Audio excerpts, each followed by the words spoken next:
Barang siapa yang gembira riang, Berbahagia gitu. bahagia, mau menghadapi bulan Ramadan, maka Allah mengharamkan yang pertama, haramallahu jasadahu ala niran. Allah mengharamkan jasadnya masuk ke neraka.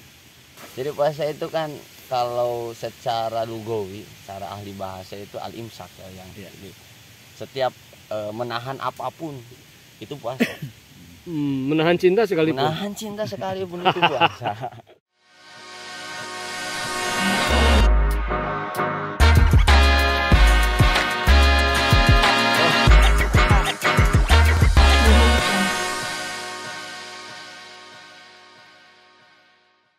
Inamal amalu biniyat walikuli mri'in manawa. Segala sesuatu itu akan bisa terpenuhi, akan bisa terwujud kalau diadam dengan niat. Ini gimana nih tentang niat puasa nih?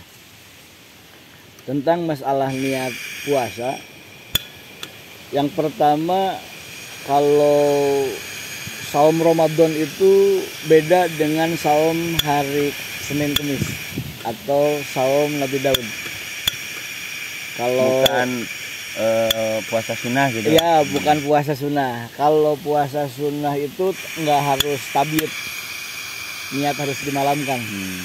Tetapi patokannya asal sebelum waktu duhur, misalnya hari Senin kita itu belum makan, belum minum, bangunnya jam 11:30. Tanggung nasi kagak ada gitu kan. Kemudian kita langsung niat aja gitu. Langsung niat aja. Itu kalau niat saum Senin Kemis, saum sunat itu boleh-boleh saja. Wah, tidak mesti harus malamnya gitu ya. Nggak mesti. Terus Kalau masalah Ramadan itu harus tabiatun niat. Tabiatun niat itu? Niatnya harus di malam hari. Ya, niatnya harus di malam hari. Mau ini sebelum subuh ya. Sebelum subuh mau pada Setelah maghrib berarti ya. Iya. Setelah terbenamnya matahari sampai terbitnya fajar. Iya. Gitu. Tetapi dalam kitab Kifayatul Akhyar tentang bab paslun pisaum, Ya. itu diperbolehkan dan ada anjuran. Kan manusia itu mahalul khotawanis ya. Manusia itu tempat salah dan tempat lupa, hilaf. Makanya pertama niat 1 bulan. Nawaitu sauma syahrin Ramadan hadhihi sanati fardhu lillahi ta'ala. Niat aku puasa 1 bulan. Ya, sebulan penuh ya. 1 bulan penuh. Bulan ini, tahun ini fardu karena Allah Ta'ala. Tetapi walaupun sudah niat 1 bulan, diwajibkan setiap malamnya ada niat Itu untuk menjaga hilaf ya. Ya, untuk menjaga hilaf. Yang 1 bulan ini, yang pertama ini hanya ihtiyat aja ya. Ihtiyat. Takut lupa di hari-hari berikutnya. Saking ya, kalau 1 bulan itu kan 30 hari gitu kan. Iya. Kalau lupa udah tercukupi. Jadi itu mesti malam tanggal 1 ya. Mesti harus tanggal 1. Iya. Itu niat. Jadi pengertian niat itu sendiri adalah qasdu syai'in muktaronan bifili. Muktaronan itu artinya dikerjakan. Kan kalau muktaronan nunggu subuh, ya. Waduh, gimana, kita nggak tahu juga berapa menit, terkadang kita nggak tahu. Tapi yang inti pentingnya adalah muktaronan itu dilakukan. Artinya bukan ngajam. Nah ini nih, ada ngajam, ada niat. Ya. Dan maksud apa nih beda-bedanya? Harus ngerti nih beda-bedanya. Nggak usah ngomong niat tapi artinya nggak ngikut juga salah lagi gini. Ini coba nih. Jadi perbedaannya kalau azam itu ada maksud untuk melakukan sesuatu, akan tetapi tidak langsung. Belum ya. Saya nanti setelah sore ini akan makan sate. Makanya kan belum. Itu berarti baru ngajam maju. Baru berharap. Jadi ngajam itu baru berharap. Kalau niat itu tidak hanya sekedar berharap, tapi juga dia punya niat, punya maksud bahwa bukan saya akan, tapi saya melakukan gitu. Tetapi ketika saya akan melakukan tidak dilakukan itu nggak niat, tapi dilakukan kemudian dilakukan. Ini suka orang banyak juga sampai menjadi was-was gara-gara muktaronan dipilih ini.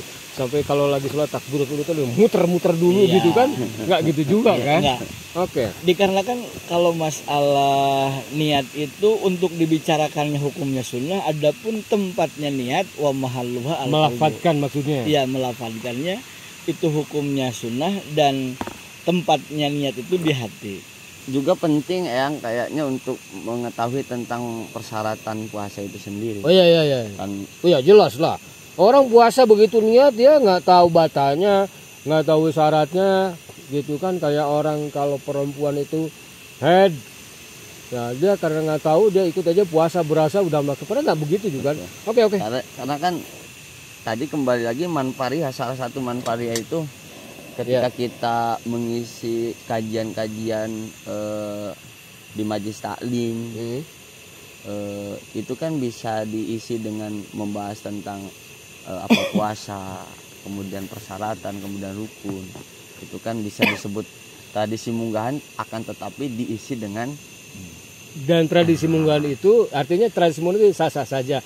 Akan lebih baiknya gitu barangkali untuk mewujudkan bahwa dia itu fariha, berbahagia, dia menyongsong menyambut dengan memahami. Oke, apa aja itu? Persyaratan puasa itu satu harus Islam. Ya, artinya orang yang non muslim sekalipun dia ikut berpuasa bareng-bareng sama kita, ya itu nggak tidak makan, sah. nggak minum. Karena kan wa min syaratin niat itu al-Islam. Kan dalam puasa itu harus ada niat yang. Oh iya.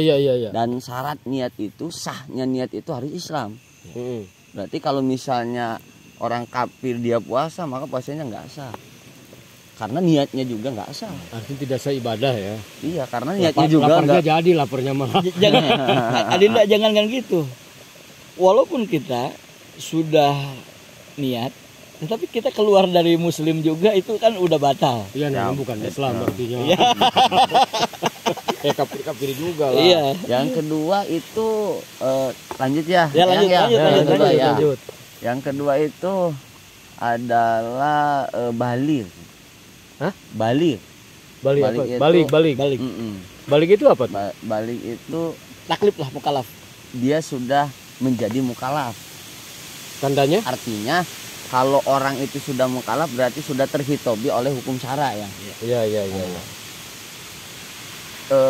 Dimana sudah kita ketahui bersama tentang hadul balik itu, alamatul buluk itu. Ya diantaranya 15 tahun, kemudian keluar air mani, kemudian head bagi wanita. Nah apabila seorang muslim itu sudah balik atau dikatakan mukallaf, maka dia tertaklifi untuk melakukan kewajiban puasa itu. Artinya kalau masih anak kecil maka belum balik ya. Ya, maka itu belum diwajibkan untuk. Tapi kalau ada anak kecil belum balik dia berpuasa, puasanya sah nggak? Salah puasa. Tetapi Itu Amalannya itu untuk orang tua. Oh dia sendiri nggak dapat ya? Nggak dapat. Jadi kita ini harus benar-benar melatih anak-anak kita juga ya sebagai takdiban aja, sebagai pelatihan untuk taklim ya, pelatihan gitu. Nah kemudian yang selanjutnya adalah qadirun. Qadirun itu mampu orang untuk melakukan puasa itu sendiri. Artinya kalau dia sakit ada udur syara, maka itu tidak diwajibkan untuk melakukan puasa. Seperti ketika konflik lah. Ya harus minum obat setiap harinya. Kalau tidak minum obat takutnya tidak akan cepat sembuh, kemudian atau bertambah itu berarti termasuk penyakit yang berkaitan dengan udur syara aja itu. Maka apabila itu tidak diwajibkan untuk berpuasa. Tapi kan ukurnya juga penyakit itu harus dokter yang nentuin ya, bukan seenak udah ledel gitu hanya sebagai alasan aja. Betul, harus hasil dari rekam medis itu. Nggak boleh. Wah saya kayaknya nggak akan kuat nih puasa. Oh iya. Kita nggak cukup waktu nih kalau mengurai ini mungkin. Ya. pada camping nanti yang udah deket ya. Ya. Kita Berarti urai apa-apa saja yang mesti dilakukan, kepiat dari puasa itu gitu ya.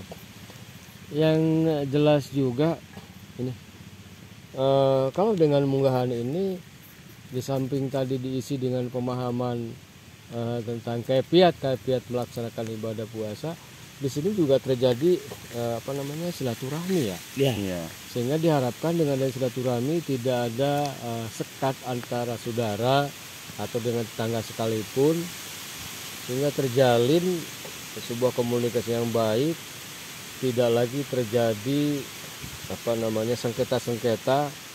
Kan biasanya kalau orang lagi lapar juga terkadang nafsunya juga suka nambah-nambah lah. Buat anak-anak aja masak situ makan yang lebih banyak gitu kan. Nah, selain itu juga silaturahmi kan jelas-jelas lebih baik, bahkan bisa menambahkan panjang umur ya. Apa tuh hadisnya, keterangannya tuh deh? Man arada ayyub sato birizki wa yunsa'alahu fi asari fal yasrahim. Kopinya diminum nih. Kalau aja nggak mau minum kopi. Nikmat pemirsa, di sela-sela kami bincang ya, ini sebetulnya rencananya pengen sekeluarga sama cucu dan sebagainya, tapi nampaknya hari ini mulai belajar pesantren kilat Usuluddin, jadi hanya kami aja, tapi insya Allah untuk beberapa waktu ya. Pemirsa, perbincangan kita pada saat sekarang ini cukup sampai di sini dulu. Mudah-mudahan ada manfaat dan penuh barokah, dan kita akan jumpa pada camping berikutnya. Ada yang paling pertama adalah bagaimana kita akan mengurai mengenai detail tentang kaifiat pelaksanaan ibadah puasa. Dan sekali lagi saya mengajak untuk acara munggahan sah-sah saja sebagai bukti kebahagiaan kita menyambut Ramadan, tetapi hendaknya diisi dengan hal-hal yang baik, tentu saja dengan silaturahmi, kemudian dengan memahami kaifiat pelaksanaan ibadah puasa, dan tentu saja juga barangkali tidak kalah pentingnya mulai menata menu yang baik ya. Belajar menata menu yang baik, karena ini sangat bagus kalau ini juga dijadikan ajang pelatihan kesehatan, karena sebagaimana sabda Rasulullah SAW yang menyatakan sumu tasihu, puasalah kalian maka kalian akan sehat. Terima kasih. Assalamualaikum warahmatullahi wabarakatuh. Waalaikumsalam.